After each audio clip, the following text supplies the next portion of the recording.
Thanks, Judy. Welcome, friends. Welcome. Wonderful to check in with you. I'm looking at Dave's boots, and they mean business. He's dressed for the snow.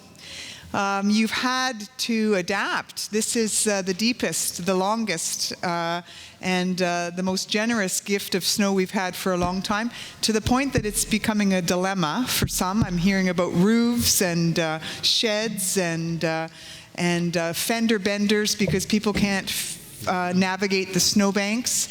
So I appreciate that you've made your way here cautiously.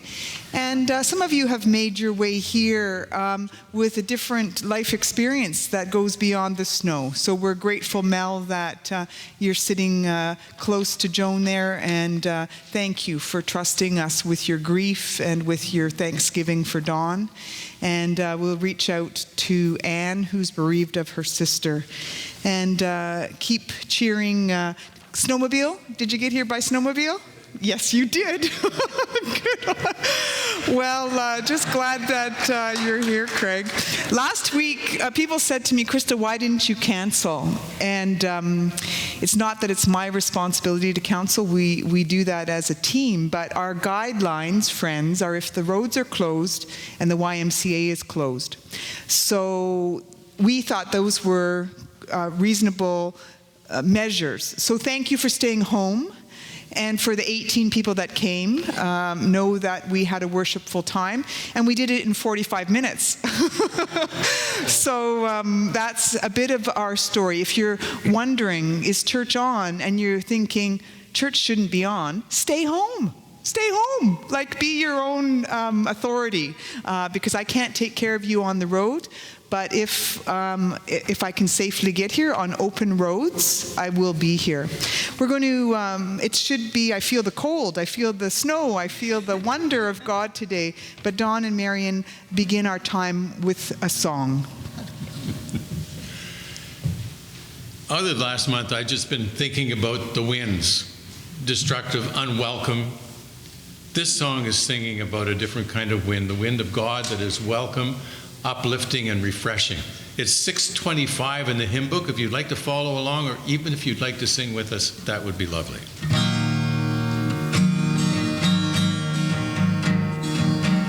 I feel the winds of God today, today my sail I lift, though heavy oft with drenching spray, and torn with many a rib.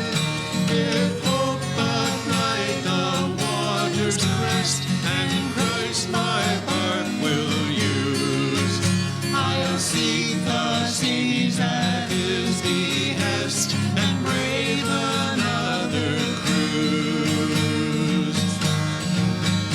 It is the wind of God that dries my vain regretful tears, until with braver thoughts shall rise the purer, brighter years. If cast on shores of selfish needs, for pleasure I should be, oh, let me feel your freshening breeze, and I'll put back to sea. If ever I forget your love, and how that love was shown, lift high the blood-red flag above, it bears your name alone. Great pilot of my onward way, you will not let me drift. I feel the winds of God today, today my sail I lift.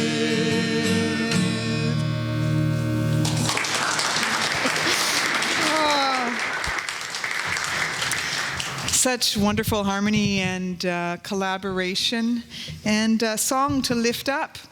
One of the phrases of my vain, regretful tears.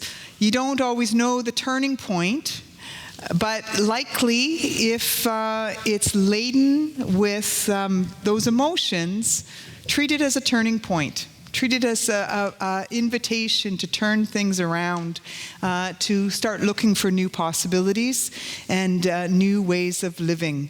We often run in fear and terror from those emotions, and they might be actually offering us a new pathway. There's one for you too, Joanne. Grab one. Yeah, grab one, and we're glad you're here. Give a moment to welcome the latecomers. No. Give a moment to welcome those who have gathered and catch their eye and let them know they came right on time. And give a greeting, catch someone's eye so they know that they're here. Some walked through snowbanks. Della's giving us a big wave from the back. James has got Jeff rolling the cameras. We're grateful that you're here. And you may find that you want to linger in the sanctuary afterwards to have some conversation about how deep and high your snowbanks are, or to head into Griffith Hall. Everyone except Ruth and Lloyd. The coffee's on, the kettles are plugged in, but you two are not hosting coffee time this moment. So maybe someone else will go in and make sure that there's tea, there's panettone there, and council needs to meet.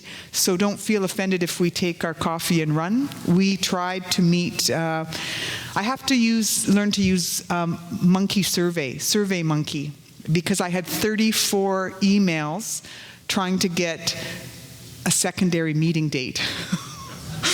So while we're very good at Zoom, we're busy, active, engaged people. So know that your leadership team makes a priority for our work together, and know that you would be welcome on our leadership team, because at the annual meeting we will extend that invitation for nominations to join.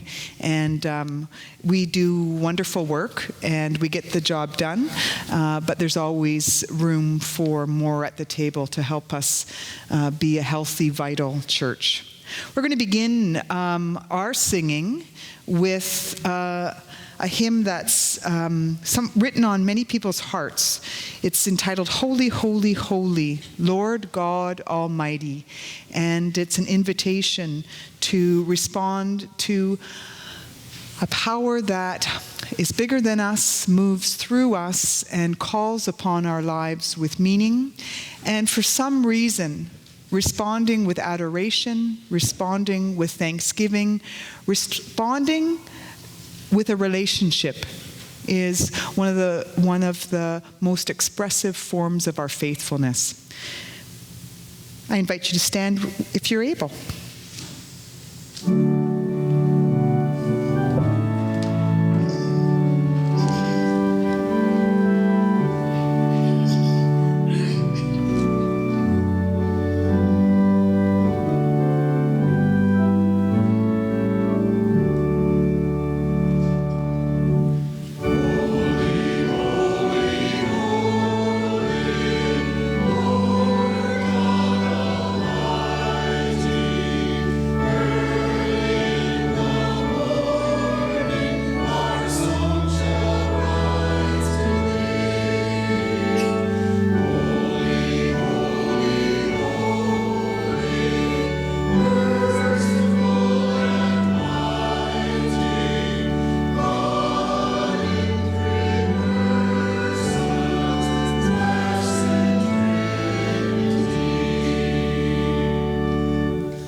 I like getting you to sing which wert and art and evermore shall be.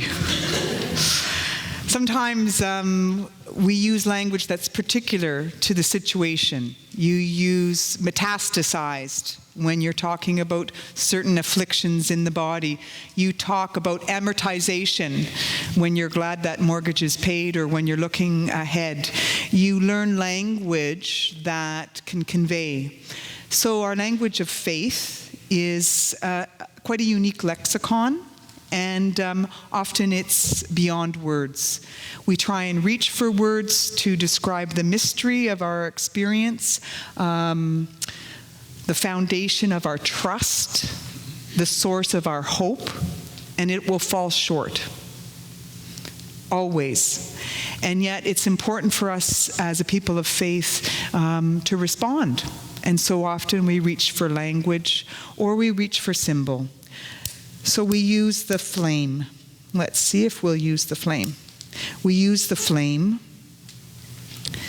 this symbol,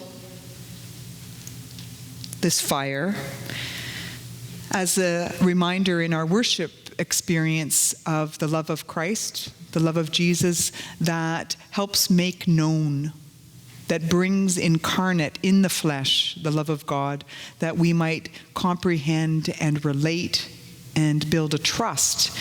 So for some of you, you will be aware that your language of faith and mystery is different than the person beside you. You'll have found different language that a current term is resonates with you, something that rings true for you. So when the choir sings in a language that many of you won't know, Latin, to know that their melody, the vibrations, the frequency with which they sing also conveys the message. God grant us peace.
Hashem.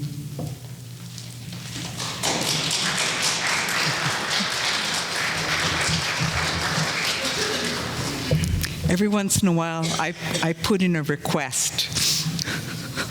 Thank you. Thank you. To center yourselves prayerfully, it's good to know that you're connected, not just by gravity. Maybe put your feet on the ground and acknowledge that you're here. You might feel like you've been flying off in all directions. So make sure that you're here. And we remember prayerfully Anne Weymouth, bereaved of her sister, Mel, bereaved of Dawn, Joanne caring for Gord, Betty Lou with family, Jeff Byrnes receiving treatment, Angela Davidson healing, and all of us voting. So we center ourselves prayerfully, and we're open and curious of how God is guiding us.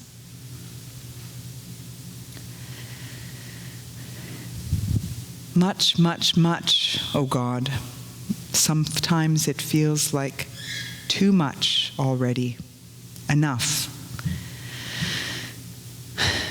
Overwhelmed.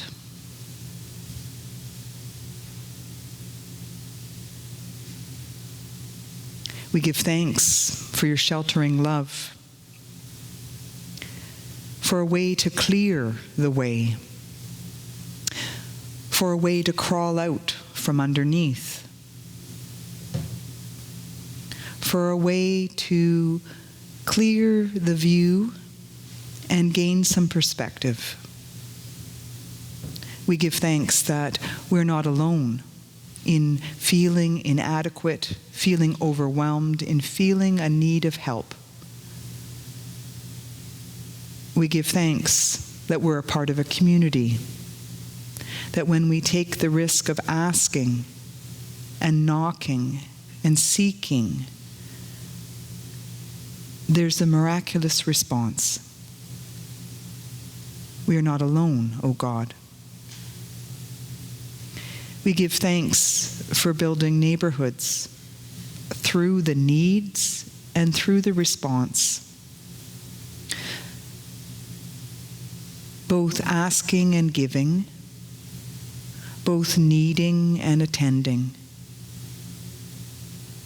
We give thanks, O God, that as complete as we are, we have profound needs. Continue to give us the courage to extend ourselves. We may be rebuffed, we may be rejected, but to extend ourselves as neighbors, to extend ourselves so that we can be fully who we are called to be. Help us, O God, to sort and sift through the people that are a part of our life, our circle, our network, our clan, our tribe, our community, our family, our workplace, to sort how we can be one with another, how we can accept differences, how we can contribute, and also how we can receive and make space for those that don't think like ourselves, those for whom our response is critical and condemning, those who don't seem to have ears to listen or hear, that we ourselves tune out and ignore. Give us that gracious and merciful capacity, O God. We learn this in and through the way of Jesus, who could speak truth to power, could listen deeply, could extend healing and transformation, can open up space and help us to see ourselves. as we are called to love our neighbor as ourselves, O God, and to love you wholeheartedly. We lift up the prayer that Jesus taught to shape us and form us, connecting us in your love and enabling us to pay attention to other and ourselves. With open hearts, with tender hearts, we share this prayer. Our Father, who art in heaven, hallowed be thy name. Thy kingdom come, thy will be done, on earth as it is in heaven. Give us this day our daily bread, and forgive us our trespasses as we forgive those who trespass against us. And lead us not into temptation, but deliver us from evil. For thine is the kingdom, the power, and the glory, forever and ever. Amen.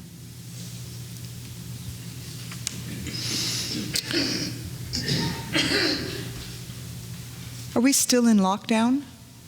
Yes. I'm looking at the gap behind Mary and going, I should be seeing Percy and Eleanor and Mary and Francis should be on this side of the boat. So lockdown really changes for people when we live in community. So can you put that as an addendum on your prayer? The people that would long to be here that can't be here.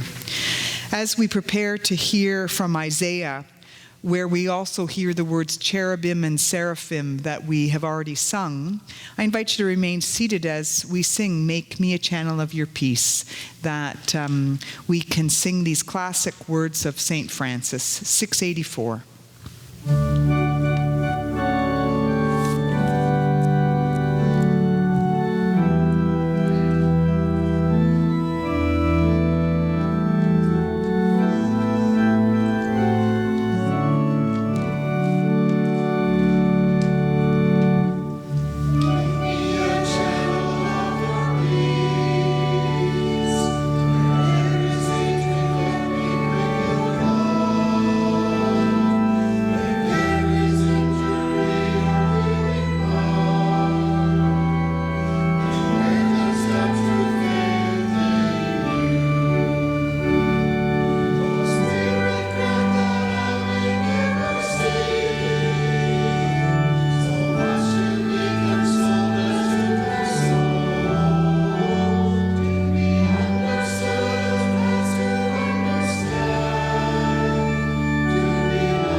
St. Francis, 1220, some wisdom has been around. Friends, I'm turning to the Gospel of Isaiah, and it connects with our first hymn, Holy, Holy, Holy, and it connects with the next one that we'll sing. And it's a political time. The king has died, King Uzziah has died, and there's an experience of vision that Isaiah experiences. And again, when I spoke of reaching for words to describe our holy moments, those thin places where we know that we are part of something larger than ourselves, often happens in a place of wonder.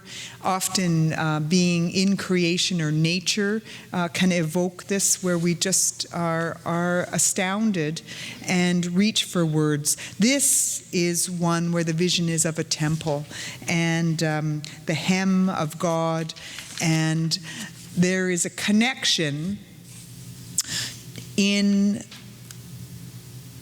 Isaiah saying, you know, I'm not worthy of this experience.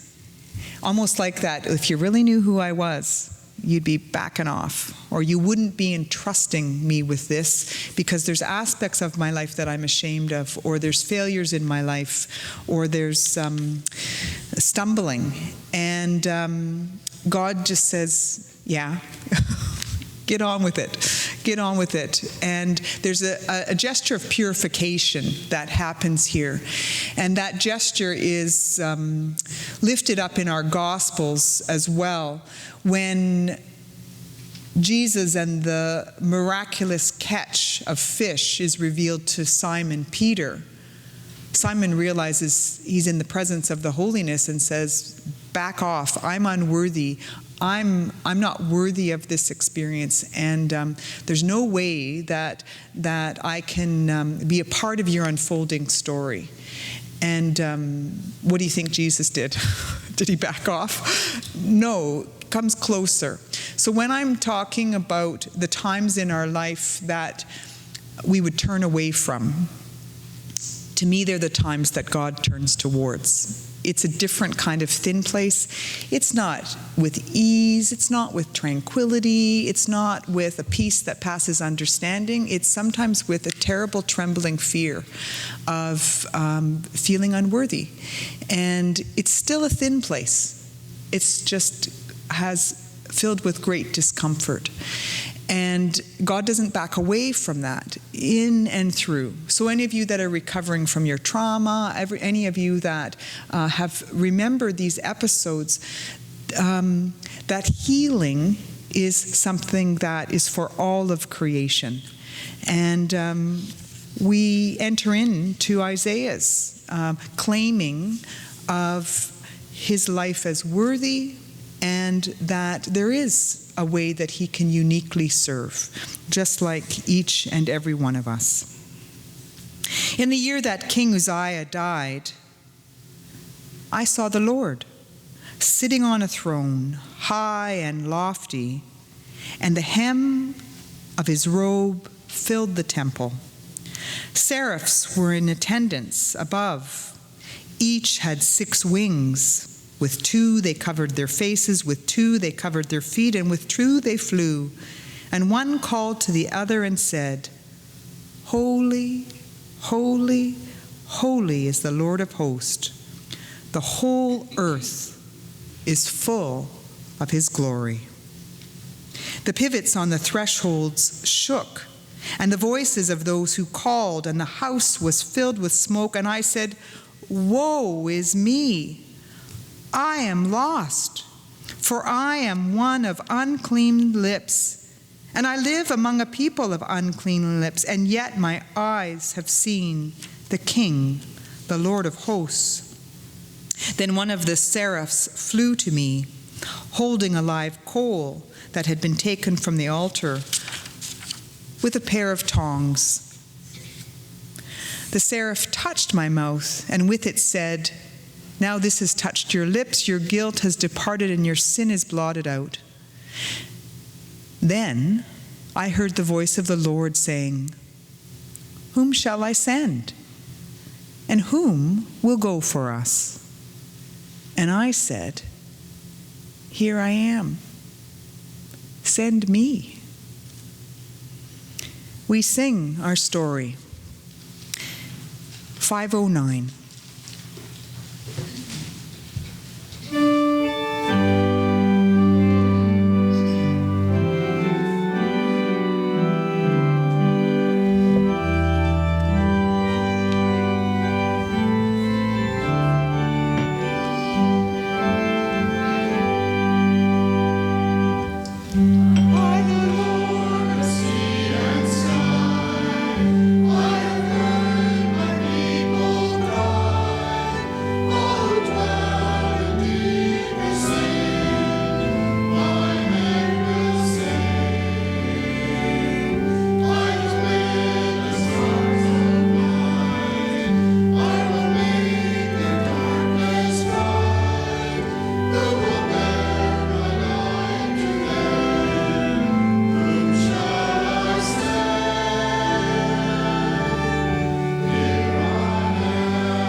What's it feel like to be wrecked with love?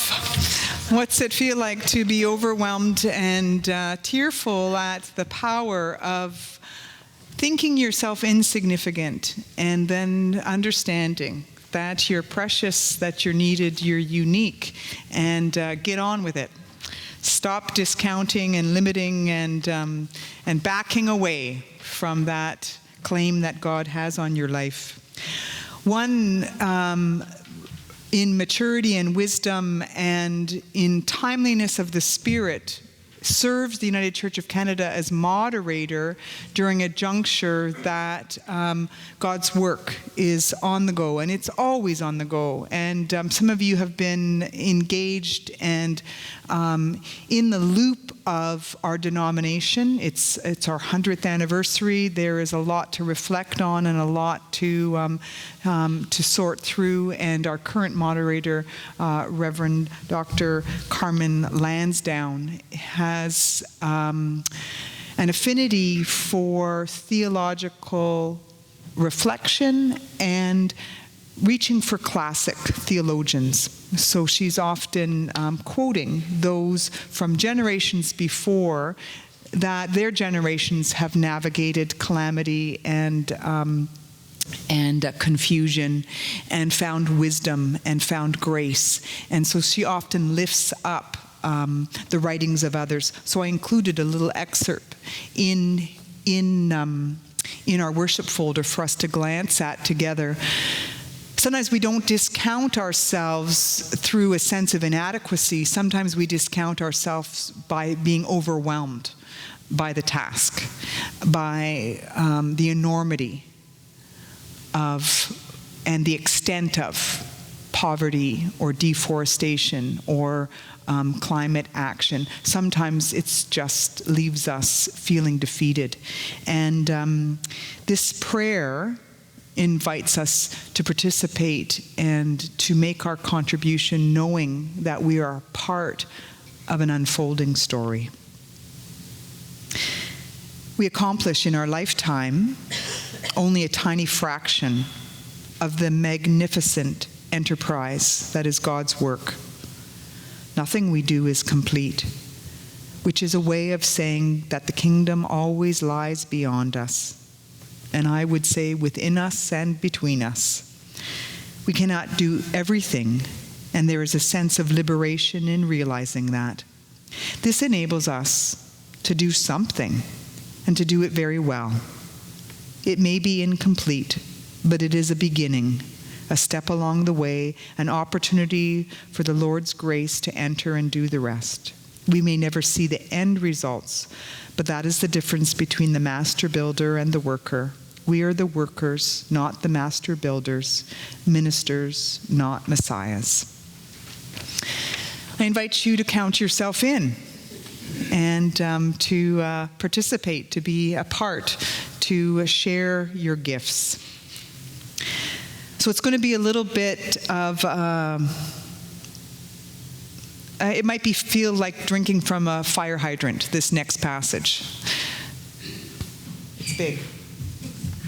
In our Bible study this week, I said I wouldn't mind this passage spread over 3 weeks, because there's enough going on that it's what I said at the beginning in our prayer, much, much, much. And sometimes when it's much, much, we just tune out. But I invite you later this week to pull out your worship folder. Don't leave it for us to recycle. Take it home with you. Pull it out and underline and circle and put X's and highlights and squiggles in this passage in terms of the ones that you're aware of, the ones that you would resist, the ones that you would dismiss, the ones that you know the world is waiting for. Last week in Luke's Gospel, many of you will be glad that you weren't here for the woe is me. We read the passages of what comes together and what pulls apart. And we would testify that coming together and pulling apart is what God does, builds up, breaks down, and it's part of that unfolding creation. But this passage has often been read as reclaiming power. And often when people are powerless, the response to being powerless is a retaliation in violence, a retaliation where dignity is lost, a retaliation that is fired by anger and not having a good pathway. And we learn it early. When you're a powerless 4-year-old and you want what you want, you make a big fuss when you're overruled, when someone more powerful for you. We learn early that it's quite offensive not to get what we want. And then we start getting some maturity and realize what we're a part of. But there are injustices that we never want to accommodate. And yet we need different skills than vengeance and retaliation. So in Roman rule, they had checks and balances on the abuse of power. So if you were a soldier, a Roman soldier, you could conscript a non-soldier. I'm not sure I can call them civilians because I'm not sure how many rights they had, but you could conscript someone to carry your load. You could conscript them to carry your load for a certain distance, a mile. And when you were a servant, a slave, the backhand was a punishment, the front was assault. So you couldn't beat the people that you owned. You could backhand them, but you couldn't assault them. Do we know this? No. But it's helpful to know this when you read this passage. Because sometimes without that knowing, people say that you need to take a beating. No. No one needs to be assaulted. This is, these readings can be taken out of context. And turn the other cheek, you've heard. This is the context that I'm saying. It had limitations. And to reclaim power was to turn your other cheek and say, I'm a human being, and I'm safeguarding my dignity. And you might own me, but you cannot take my dignity. And yes, you've got me carrying your load against my will, but I'm not going to lose my dignity. I'm carrying it a second mile, and I'm reclaiming my power. So when you hear this passage, it's helpful to know that some of it is about reclaiming power that is robbed or reclaiming dignity that's been demeaned. There's a whole lot of other messages in it too, guys, but that's an entry point. From Luke. But I say to you who are listening, love your enemies. Do good to those who hate you. Bless those who curse you. Pray for those who mistreat you. If anyone strikes you on the cheek, offer the other also. And from anyone who takes away your coat, do not withhold even your shirt. Give to everyone who asks of you, and if anyone takes away what is yours, do not ask for it back again. Do to others as you would have them do unto you. If you love those who love you, what credit is that to you? For even sinners love those who love them. If you do good to those who do good to you, what credit is that to you? For even sinners do the same. If you lend to those from whom you expect to receive payment, what credit is that to you? Even sinners lend to sinners to receive as much again. Instead, love your enemies. Do good and lend, expecting nothing in return, and your reward will be great, and you will be children of the Most High. For God is kind to the ungrateful and the wicked. Be merciful, just as Creator is merciful. Do not judge, and you will not be judged. Do not condemn, and you will not be condemned. Forgive and you will be forgiven. Give and it will be given to you. A good measure, pressed down, shaken together, running over, will be put in your lap. For the measure you give will be the measure you get back. Doug leads us in seeking a holy way.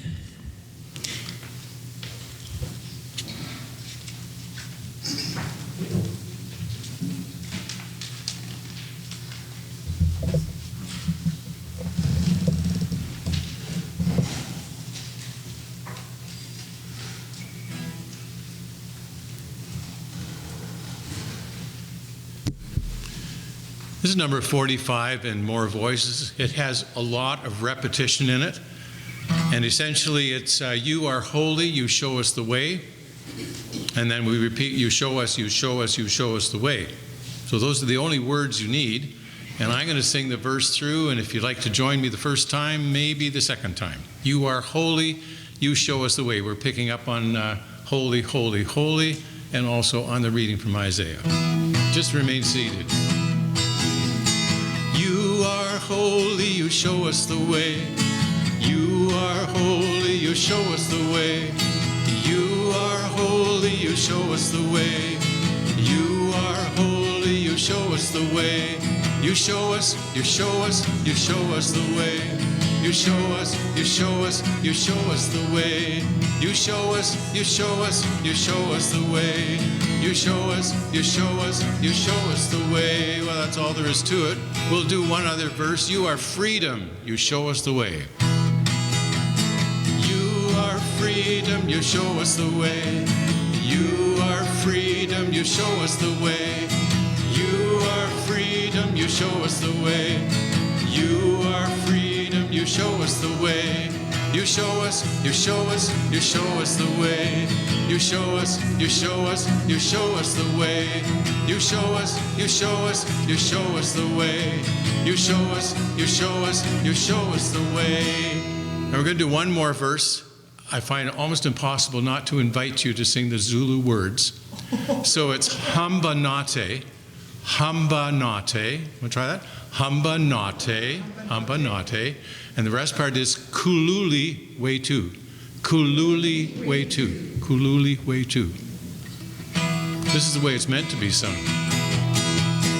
Hamba nate kululi wetu, hamba nate kululi wetu, hamba nate kululi wetu, hamba nate kululi wetu, kululi, kululi, kululi wetu, kululi, kululi, kululi wetu, kululi, kululi, kululi wetu, kululi, kululi, kululi wetu.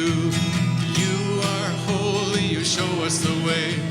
You are holy, you show us the way. You are holy, you show us the way. You are holy, you show us the way. You show us, you show us, you show us the way. You show us, you show us, you show us the way. You show us, you show us, you show us the way. You show us, you show us, you show us the way. I got to tell you, every time I do this, I think about people who come to our country and don't know English, and they love to speak in their own language. Can you imagine coming to a place where the only language they spoke was hamba nate kululi wetu, and you said, I want to find somebody who speaks English because that's where my heart and my comfort is. We need to understand how difficult it is for people who come here. Thank you, thank you. Yeah, and what a wonder it is to have that breadth of language to reach for. Thanks, Doug. Thanks, Doug. We won't say a whole lot more around this passage, but I'll give you a little bit more of the background. When someone asks for your jacket, give them the shirt off your back. Another limitation was if somebody owed you money and they didn't have money to give and they didn't have assets to secure, you were allowed to take their cloak, but you had to return it by the nightfall. And so part of the reclaiming dignity when the cloak was taken was to take off the shirt and give that to reclaim some power. Part of what Canada is navigating right now is what sources of power do we have? What ways can we be as a people and as a nation? And what way can we deliver our message with maintaining dignity and not being bullied, not being overrun, not being demeaned, not being dismissed? And it's going to take some character. It's going to take a whole breadth of responses. But it's also very personal in your lives. You've got loving family. You've got loving neighbors. You've got state parks. You've got memories. You've got relationships. And part of navigating this time, I would hope, would be to not lose track of who we're connected with and how we're connected, and what can sustain us through this turbulent time without being naive. I can't remember the number of weeks it took to dismantle democracy in some of the countries that had been invaded in a previous generation. It didn't take long to dismantle democracy. So I'm not saying that the stakes aren't high. I'm just asking us to consider ways that our own relationship, our own conversations, our own thought patterns are rooted in a sense of dignity and justice and power that is different in the way that the world wants to navigate at this time. We can't be naive. We can't be doormats. We will not be assaulted. But we may be needing to tap into a wisdom that's a unique time frame for this generation. And are we equipped to do that? So I pray that we'll cultivate that in our family lives when there's differences and discord, which you darn well hope there'll be some dynamics, that you're not all cookie cutters, that there is room for discord and different points of view within your household, but how to do that. So I invite you not always to turn to our ego response to up the ante, to escalate, to get the last word. That's my favorite one. Get the last word. It's really hard for me. What is it? To be understood more than to be to understand. Not always be understood. Ooh, that one's tough for me. So take a look at ways in which a different practice, not your knee-jerk response, not your ego response, but a different practice might be in alignment with your dignity, your humanity, and this unique teaching that Jesus gives us. Carmen Lansdowne, as an Indigenous leader, we've got lots. People are staying connected. We've got Carmen Lansdowne also quoted this, and it's from Martin Luther King Jr. Darkness cannot drive out darkness. Only light can do that. Hate cannot drive out hate. Only love can do that. So we sing on this last Sunday of Black History Month, Though Ancient Walls, and newly emerging walls. We're called to dismantle them, to break them down, walls within our hearts, walls between nations, walls between spouses, walls between parent and child, walls that divide are broken down. 691.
I forgot how many verses there were in that. Sorry, Jerry. I have to take a closer look at not just the message, but the time it takes. Take a moment, pick up your tax receipt. If you take it for another, give it to them. Don't leave it in your car. If you pick up a tax receipt for someone else to save it from being mailed out, give it to them before you get home. We had a phone call last week. Is so-and-so's there? I said, well, I think it went out yesterday on 2 legs with oh, good for you, Chris. I wasn't pointing fingers at you. I thought it was George. Well, friends, we have tax receipts that Chris has more than delivered. She's been thoughtful and diligent about that. And if you're, yes, good, thanks, Dave. Yeah, no kidding. And you can't shake her hand because Chris has got a wing that's healing right now, but you can certainly thank her. And away we'll go for another year. We give thanks that we finished up our budget last year in good shape, but it's always a new year and things are always climbing. So we thank those who have made supporting the mission and ministry of First United Church a priority, and by giving through envelope or on the plate, or through pre-authorized remittance, or occasionally, or once or twice a year, but we give thanks that you remember. And if you're saying, well, how do you go about this? I'm new to this community. We can get you envelopes, or we can set up through PAR, but it's helpful if we know who you are, and there are charitable tax receipts. We are still a charity, so just be paying attention to that. 2, we are entitled to give charitable receipts because we're seen as serving the community, and we seek to do that. We're not for profit. Mission and Service Fund, we have been setting our Mission and Service Fund goal at $20,000 and falling shorter and shorter. I think we got a remarkable $15,900, a remarkable contribution, and yet the goals that we set always make us feel like, oh, well, we didn't quite reach our goal, but it's an astounding amount of support that we've given to the Mission and Service Fund, our partners all around the world, within this community and beyond. And it may be that we like to leave our goal where it is, or it may be that we want to have, we don't do anything for the Mission and Service Fund except ask for it. Like, that's pretty remarkable. People support the Mission and Service Fund, but we have not had a barbecue or corn roast or hot dog in support of. So I just want to let you know you're astoundingly generous, and you might want to think of, before our annual meeting, whether we continue to leave it at $20,000. The reason I bring that up is that someone else sets their budget on what we say our contribution will be.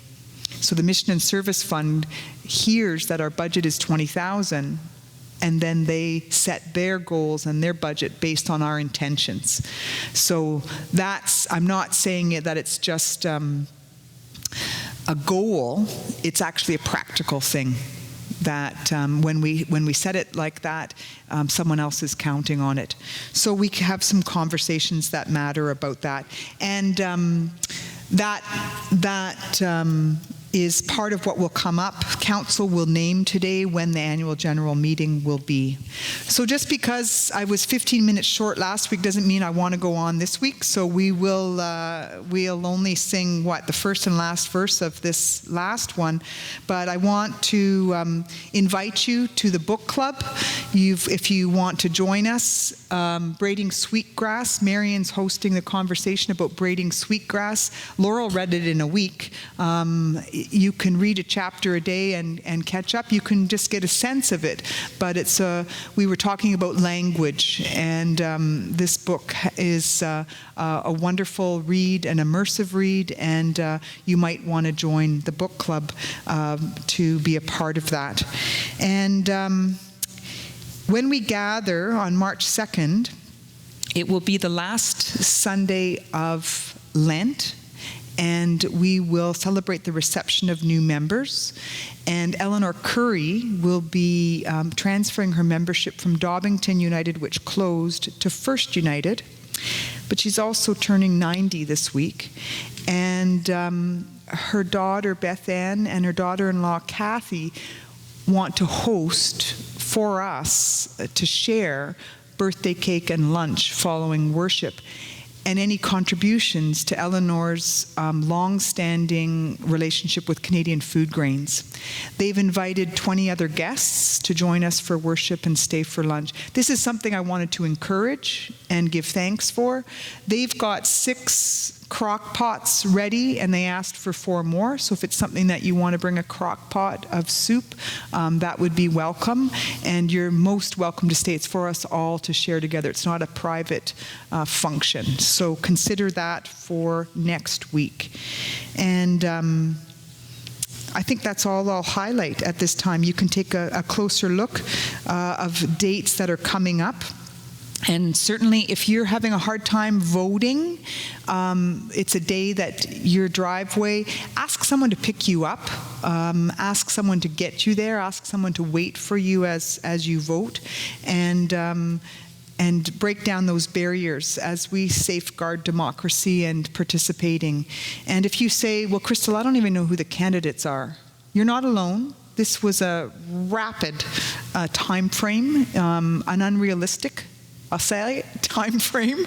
But there is an all-candidates meeting that's being hosted, and I've made sure that you had access to it in e-news. So Harmony Centre is hosting an all-candidates meeting so that you can learn about, they've been given the questions ahead of time to answer about health and a couple of other specific, but at least you can lay eyes on the local candidates. That would be all. And thank you, Judy, for being with us and leading us musically and giving Stephen a break. And here we'll sing verses 1 and 5, Let There Be Light.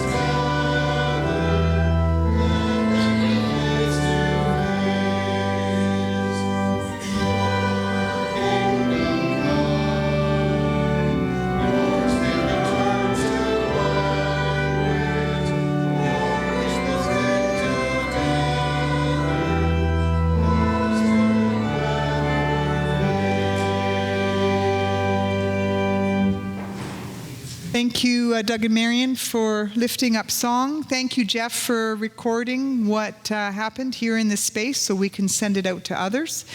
Please linger and say hello to Emma, because her reading week's over. You head back, right? Yeah, talk to Angela and Emma, because you won't get a chance for a while. She's going back to school. And ask Craig about those trails. I want to know. Yeah. May you recognize God's blessing, and may you be God's blessing. Amen.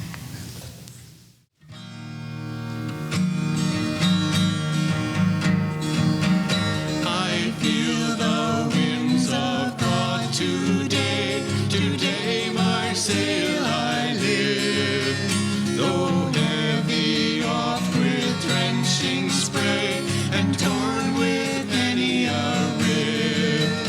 If hope but light the water's crest, and Christ my heart will use, I'll seek the seas at his behest and brave another cruise. It is the wind of God that dries my vain regretful tears, until with braver thoughts shall rise the purer, brighter years. If cast on shores of selfish needs, for pleasure I should be, oh, let me feel your flesh